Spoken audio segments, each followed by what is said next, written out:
What is up, ladies and gentle nerds? It's your boy Graham, also known as HamHawks42 on the internet, and today we are looking at a random magic card. Believe it or not, I know it's crazy, but it's what we're doing. All right, so let's go ahead and take a look.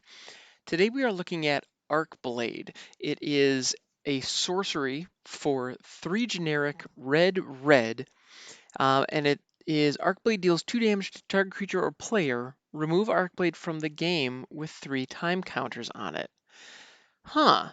And it also has suspend 3. So you can pay 5 and cast it, and you get a shock for 5, but it suspends immediately with 3 time counters on it. And so if you don't tinker with those time counters at all, within 3 turns, it's going to shoot back in, shock something else.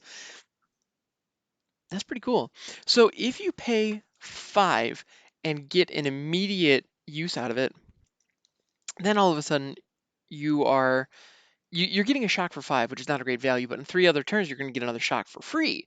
So that's pretty cool. And then in a longer game, um, like a game of Commander or something where you may go through more turn cycles than another one, or in decks where you're intentionally kind of trying to stall the game out and have a lot of turns go around, being able to just get this is just extra value. The more turns that occur, the better it's going to be. The other thing you can do there is it suspends for 3. So if you want to get the initial shock the very first time you use it, you need to pay 5.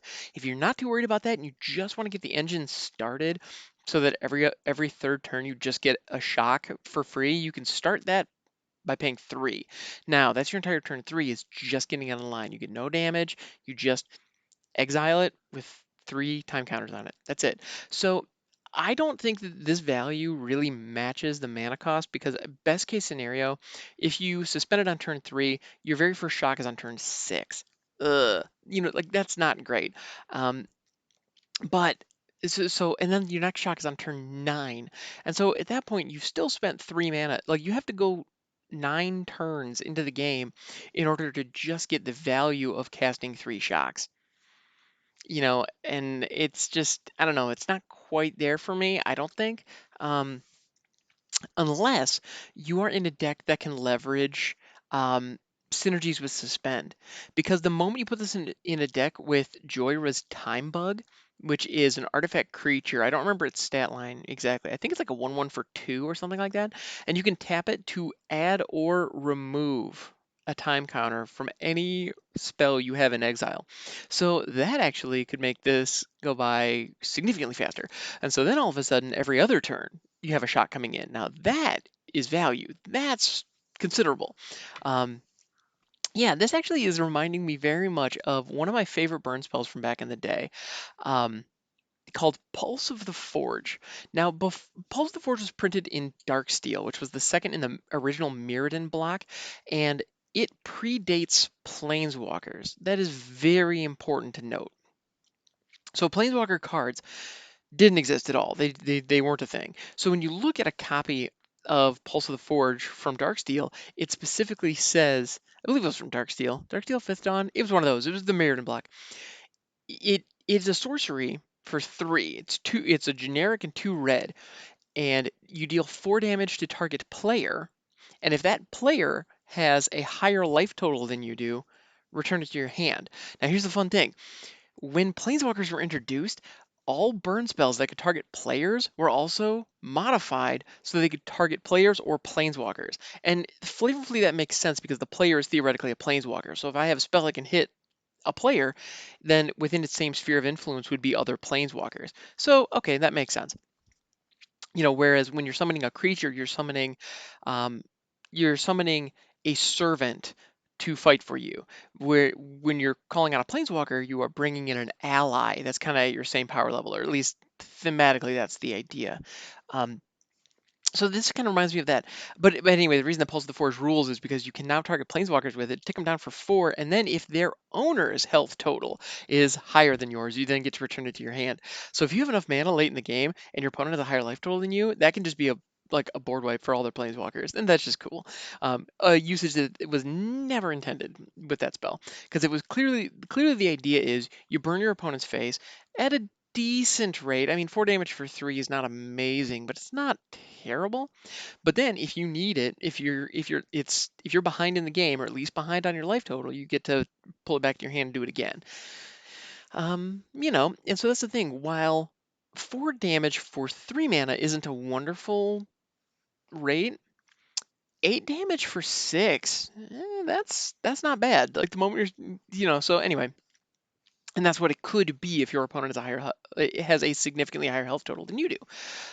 So yeah, so that's kind of cool. But anyway, the reason that I find this reminiscent of that, the reason that Arcblade is reminding me of Pulse of the Forge is because it is a burn that repeats. You can fire it over and over and over again, theoretically, if certain conditions are met. That's pretty cool. Um, yeah, that's really cool. Um, you know, it, it's I'm not going to put this in any deck that isn't going to somehow take advantage of suspend. If I have some kind of synergy with the suspend mechanic, then I'm probably going to throw this in there if I have access to red, because it's a decent burn spell that really leans into the suspend effect. Is this as good as those suspend cards that don't have a mana cost? No, not generally. And for the life of me, I can't remember any of those off the top of my head. But like, there are a lot of suspend cards that are really, really, really good. This isn't one of those.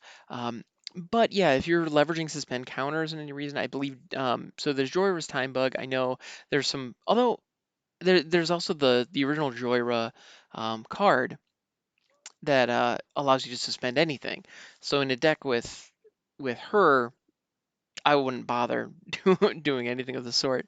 I wouldn't bother with this. I would much rather have a more powerful burn spell.